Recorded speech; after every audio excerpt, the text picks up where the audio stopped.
যে ব্যক্তি পিতৃপুরুষ করে শ্রাদ্ধ করছে, ভগবানের মহাপ্রসাদ দান করে না, এই যে অনেক দাহ্য দ্রব্য দিয়ে মা বাবা শ্রাদ্ধ করে, তাদের পিতৃপুরুষগণ প্রেত লোকে গতি হয়।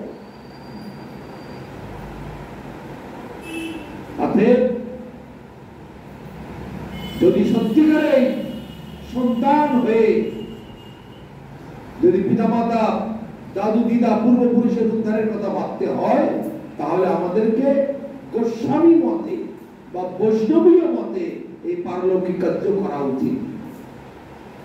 দুই জায়গায় শ্রাদ্ধ হচ্ছে, এখানেও 500 লোক খাচ্ছে, সেখানেও 500 লোক খাচ্ছে।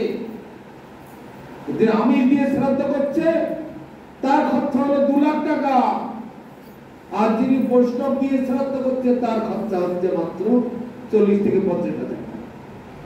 কত কম খরচের মধ্যে হয়ে গেল। আর ওখানে আমি দিয়ে শ্রাদ্ধ করছে, তাদের 2-3 লাখ টাকা খরচা হয়ে যাচ্ছে। বৈষ্ণবীয় মতে, গোস্বামী মতে তাদের 40-50 হাজার টাকার মধ্যে হয়ে যাচ্ছে। তাহলে এত সস্তা আমাদের শাস্ত্র মানুষের, আমাদের কল্যাণের জন্য কত সরল, কত কমের মধ্যে করে দিয়েছে। তবু মানুষের জ্ঞান হচ্ছে না, বুদ্ধি হচ্ছে না। ওই একটা দিন মাছ-মাংস রাখলে হবে না, না সমাজে থাকতে গেলে করতে হবে। কেন সমাজে থাকতে গেলে করতে হবে? এই সমাজের লোকেরা আমার ঘরে পোষণ দেয়, আমার মা বাবার ছেলেদের খরচ দেবে, আমার কি ইলেকট্রিকের বিল দেয়, গ্যাসের বিল দেয়, আমাকে সুবিধা চালিয়ে দেয়। কেন আমি সেটা লোকের কথা শুনবো? আমার গ্রামের লোকেরা যদি আমাকে ধাক্কা মেরে আগুনের মধ্যে ফেলে দেয়, আমি মুখ বুঝে আগুনের মধ্যে ঢুকে যাবো? আমাদের কুয়োর মধ্যে ফেলে দেয়, আমি মুখ বুঝে কুয়োর মধ্যে পড়ে পড়বো?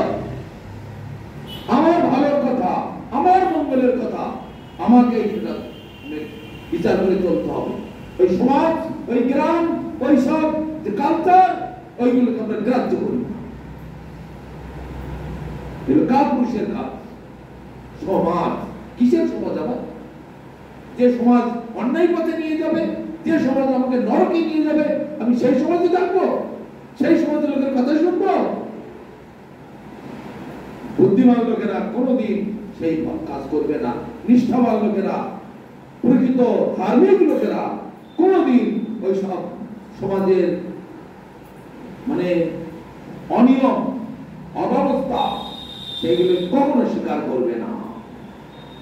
গোস্বামী মতে, বৈষ্ণবীয় মতে, শাস্ত্র মতে যা বলা আছে সেগুলো স্বীকার করবে। আজকের এই যে মাতৃদেবী পারুল দেবী, তার পারলৌকিক কাজ হচ্ছে বৈষ্ণবকে ঠাকুরকে ভোগ দিয়ে সে মহাপ্রসাদ তার উদ্দেশ্যে দান করা হবে, তাতে তার কল্যাণ হবে। বাড়িতে শ্রাদ্ধের সময় কি করেছে জানি না, হয়তো সেইভাবেই করেছে। এইগুলো হচ্ছে নিয়ম। আর জগতে যেগুলো চলছে, বড় বড় শহরের কথা তো আরো খারাপ। দিল্লি শহর, মুম্বাই শহর, কলকাতা, মাদ্রাজ, এই শহরগুলোতে আরো ভয়ঙ্কর অবস্থা। সেখানে প্রচুর পরিমাণে আমিষ দ্রব্য, মদের বোতল, আরো সিগারেট, গাঁজা সব কিছু অ্যারেস্ট করে। মা মরে গেছে, বাবা মরে গেছে, ভালো করে আনন্দ করতে হবে, খাওয়া দাওয়া করতে হবে, তবে মায়ের আত্মা সুখী হবে। বাহ, কোন দেশের ফর্মুলা এগুলো? কোন শাস্ত্রে লেখা আছে এগুলো? তার জন্য জগতে যারা পুরোহিত্য করছে, এই জগৎবাসী পুরোবাসী, যাকে আমরা পুরোহিত বলি, তারাই আমাদেরকে কুপথ দেখাচ্ছে। আমাদের নবদ্বীপে অনেক ব্রাহ্মণরা আছে, তারা আমাদের মঠে টাটে আসে, ওদের কলকাতার মঠে অনেক কাজ করে। ওদেরকে বলেছি, তোমরা ব্রাহ্মণ হয়তো গলায় মালা করো না কেন, তিলক করো না কেন, হরিনাম করো না কেন? ওগুলো আমাদের করতে নাই। আরে করতে নাই, তাহলে ভগবান তখন বেরো না, সব ফেলে দাও। গলায় নাকি মালা করতে নেই। যার গলায় মালা থাকে না, জমের দৃষ্টি হয়। ন ধারণতে মালা যে তুলসী কৃষ্ণ সম্ভবম নরকান্ন নিবর্তন্তে দত্তা কোপাগ্নি না হরে। যার গলায় তুলসীর মালা থাকে না, শ্রী হরির কোপ দৃষ্টি বর্ষিত হয়, মানে কুদৃষ্টি বর্ষিত হয়, তার মানে জমের দৃষ্টি হয়। মৃত্যুকালেতে যমরাজা ধরে নিয়ে হিড় করে টেনে নিয়ে যাবে যমালয়তে, সেখানে গিয়ে তার সমস্ত হিসাব কিতাব হবে। কত জীবকে হত্যা করেছো, কত অন্যায় তুমি করেছো, সব হিসাব কিতাব সূক্ষ্ম সুরানা সেখানে যমালয় গুপ্ত করে রাখতে মনে ব্যক্ত হবে জমের ঘরে। জমের ঘরে গিয়ে তখন সব বিচার হবে। এখন তুমি গোপন করে করে রাখো, নিজের অহংকারে মত্ত হইয়া নিতাই পদ পাশ করিয়া অসত্যের সত্য করি মানি। নিতাইয়ের করুণা হবে, ব্রজের রাধা কৃষ্ণ পাবে, ধর নিতাইয়ের চরণ দুখানি। এই নিত্যানন্দ ত্রয়োদশী চলছে, নিত্যানন্দ ত্রয়োদশীর উৎসব এখনো চলছে রাতে। সেই পার্বণ সারা দেশব্যাপী চলছে। আমাদের গুরুবর্গ এরা সব নিত্যানন্দের প্রকাশ, আমাদের গুরুবর্গ সাক্ষাৎ রাধারানীর প্রকাশ। সেই জন্য আমাদের এই গুরুবর্গকে যথাযোগ্য সম্মান করতে হবে, গুরু পাদপদ্ম আশ্রয় করতে হবে। গুরু সাক্ষাৎ ভগবানের নিজজন, সাক্ষাৎ ভগবান। গুরু কৃষ্ণ রূপ হন শাস্ত্রের প্রমাণে, গুরু রূপে কৃষ্ণ কৃপা করেন ভক্ত বলে। গুরু সাক্ষাৎ ভক্ত রূপ ধরে জগতে এসেছে, ভগবান নিজেই গুরু রূপ ধরে এসেছে সমস্ত জগৎবাসীকে উদ্ধার করবার জন্য। সেই জন্য আমাদেরকে এই সদ্গুরু চরণাশ্রয় করে জীবন যাপন করতে হবে, তাহলে আমাদের কল্যাণ হবে, আমাদের মঙ্গল হবে। কলিকালের নাম রূপে কৃষ্ণ অবতার, সে নামকে আশ্রয় করতে হবে। নাম হইতে হয় সর্বজগৎ বিস্তার। অতএব কলিযুগে নাম যোগ্য সার, আর কোন ধর্ম কইলে নাহি পায়। হরে কৃষ্ণ কৃষ্ণ কৃষ্ণ হরে হরে, হরে রাম রাম রাম হরে।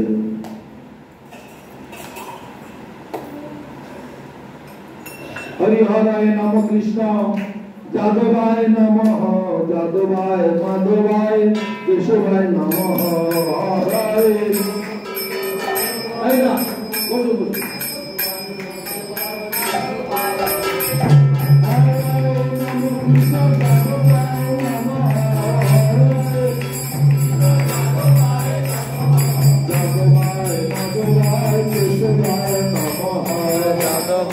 মাধবায় কেশবায় নমঃ। গোপাল গোবিন্দ রাম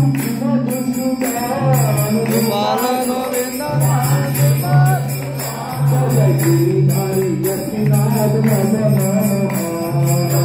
হরে গোপীনাথ মদন। চৈতন্য নিত্যানন্দ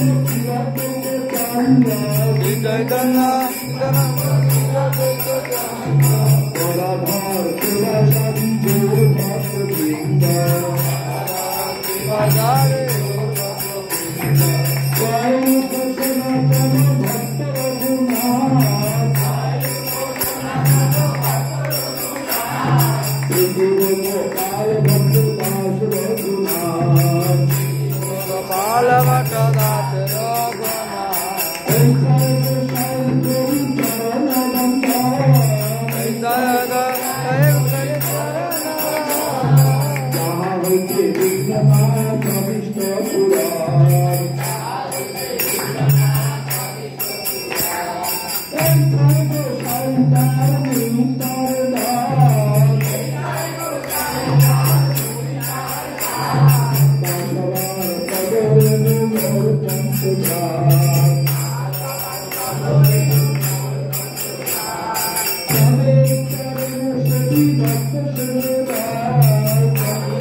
Hare